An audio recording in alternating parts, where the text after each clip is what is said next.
Le Covid, c'était quand même très particulier parce que le point principal, mais en fait ubuesque, qui a été révélé, c'est qu'à un certain moment en France, on manquait de personnes pour faire des tests PCR.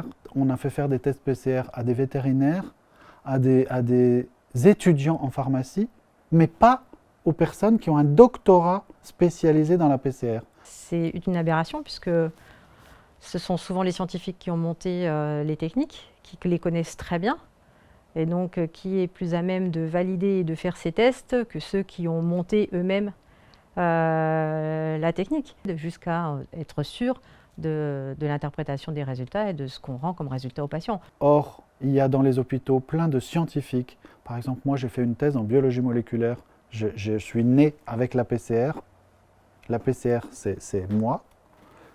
On ne m'a jamais demandé de faire un test RT-PCR pour le Covid. J'ai trouvé ça complètement hallucinant.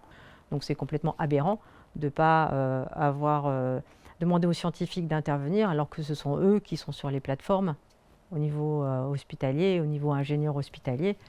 Ça, c'est quand même le truc qui a été révélé, le point de dysfonctionnement majeur qui a été révélé par la crise du Covid.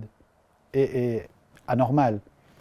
Le 8 décembre prochain auront lieu les élections professionnelles. Si vous voulez être écouté, représenté et reconnu, il faut se fédérer et pour cela, Faites le choix CFE-CGC. Votez pour nous, votez pour le SNSH. Tu as un ticket, tu ne le joues pas, c'est ta responsabilité.